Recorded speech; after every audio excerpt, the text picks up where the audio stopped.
I never imagined that an ordinary Tuesday could end up changing my life forever. It started like any other day, with me racing against the clock to prepare dinner for Matthew. We've been dating for almost a year now, and though our relationship had its ups and downs, I believed we were stronger than ever. The aroma of spaghetti bolognese filled the apartment as I hummed along to my playlist. It was Matthew's favorite, and I wanted everything to be perfect tonight. We'd been planning a quiet dinner at home, just the two of us, a rare moment of peace in our otherwise hectic lives.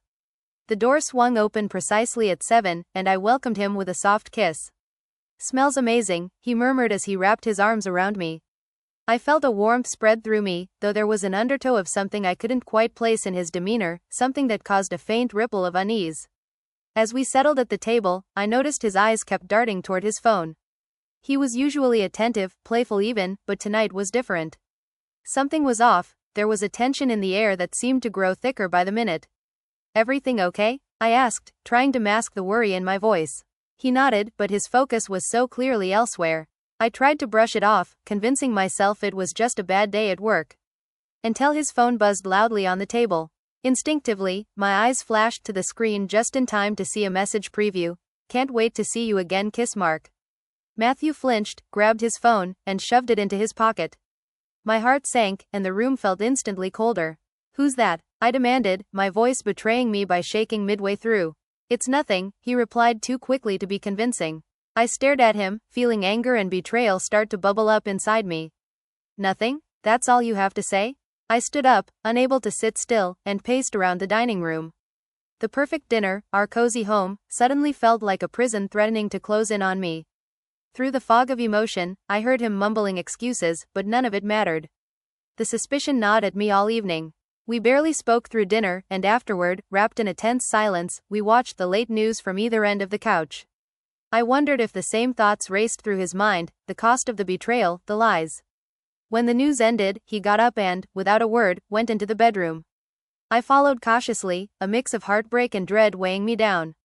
There, in the dim light, he finally spoke. "Rebecca, we need to talk," he said, his voice low and tinged with regret. I braced myself, ready for a confession, for the inevitable fallout. But nothing could have prepared me for his next words. "I'm sorry, but we can't keep going like this," he sighed, looking defeated. "I'm in love with someone else." The words pierced through me, more painful than I had imagined. I felt tears burning behind my eyes, threatening to spill. "How long?" I choked out. "A few months," he admitted, shame painting his features. I wanted to scream, to cry, but instead, I stood there in shock.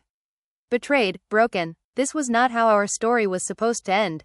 I grabbed my coat, the keys, and left with nothing but a cold silence following my footsteps. As I walked aimlessly in the quiet, dark streets, my phone buzzed, startling me from my troubled thoughts.